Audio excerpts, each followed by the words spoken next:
বিসমিল্লাহির রহমানির রহিম। সবাইকে স্বাগত জানাচ্ছি ভিসা প্রফেসরের আজকের এই ভিডিওতে। আশা করছি সবাই ভালো আছেন এবং সুস্থ আছেন। দর্শক, আপনারা নিশ্চয় জানেন যে আমরা ভিসা প্রফেসর কাজ করছি ইউরোপের বিভিন্ন দেশ নিয়ে।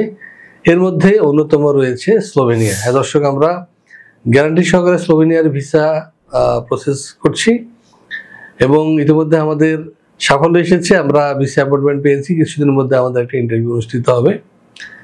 আরও যারা স্লোভেনিয়া যেতে চান তাদের জন্য আজকের এই ভিডিও, সাথেই থাকুন।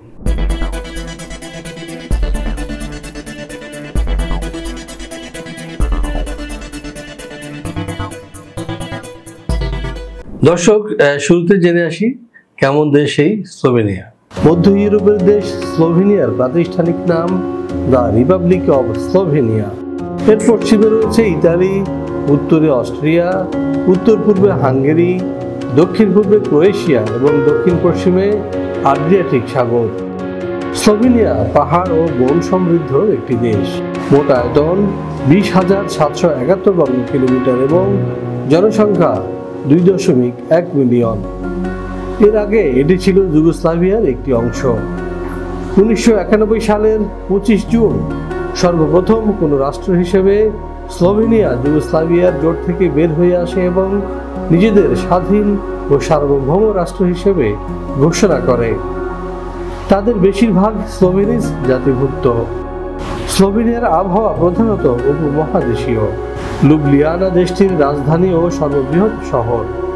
2002 সালে জরিপ মতে স্লোভেনিয়া মুসলমানের সংখ্যা 47,824, যা মোট জনসংখ্যার শতকরা 2.4 ভাগ।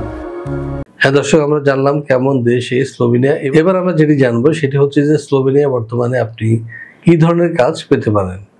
চলুন জেনে আসি একটি ভিডিও প্রতিবেদন থেকে। ইউরোপের সেনজেনভুক্ত দেশসমূহে যেতে চাইলে অনেকের কাছে প্রথম পছন্দ স্লোভেনিয়া, কেননা এখনো এখানে খুব বেশি বাইরের মানুষ নেই।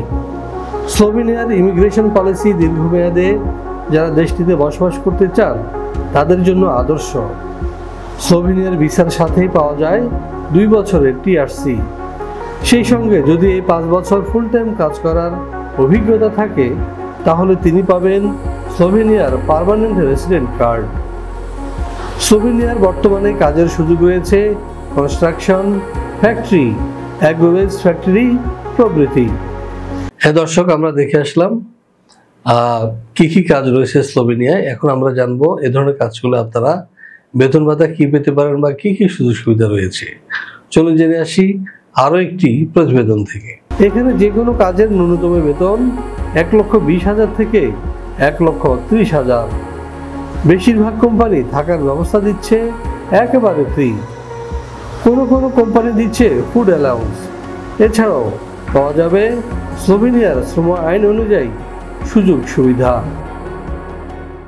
দর্শক, এবার আমরা যেটি জানবো সেটি হচ্ছে যে স্লোভেনিয়া যেতে আপনার ডকুমেন্টসের কি প্রয়োজন হবে বা কি কি কাগজপত্র লাগবে। চলুন জেনে আসি আরো একটি প্রতিবেদন থেকে। 18 থেকে 45 বছর বয়সী যে কোনো বাংলাদেশি নাগরিক যেতে পারবেন স্লোভেনিয়ায়, তবে তিনি হবেন অপরাধমুক্ত এবং সুস্বাস্থ্যের অধিকারী। স্লোভেনিয়ার ওয়ার্ক পারমিট ভিসা পেতে আপনার প্রয়োজন হবে ছবি, পাসপোর্ট, এনআইডি, জন্ম নিবন্ধন, শিক্ষাগত যোগ্যতা সনদ, কাজের অভিজ্ঞতা সনদ, সিভি অথবা বায়োডাটা। ইংরেজির পাশাপাশি যদি স্লোভাক ভাষা জানা থাকে তাহলে আপনার ভিসা ঠেকায় কে। হ্যাঁ দর্শক, এবার আমরা জানবো যে স্লোভেনিয়ায় যেতে আপনার খরচ কি হতে পারে। এ বিষয়ে জানতে নিচে দেওয়া নাম্বারে ফোন দিন অথবা সরাসরি চলে আসুন আমাদের অফিসে। আমাদের অফিসের ঠিকানা হাউস 12, রোড 12, লিফট 5, মধ্যপাড্ডা, ডিআরডি প্রজেক্ট, ঢাকা। তো দর্শক, আশা করি বুঝতে পেরেছেন। আপনাদের সবার সুস্বাস্থ্য এবং দীর্ঘায়ু কামনা করে এবং আপনাদের স্লোভেনিয়া যাত্রা শুভ হোক এই আশা রেখে, সবার জন্য দোয়া রেখে শেষ করবো আজকের এই ভিডিও। আল্লাহ হাফেজ।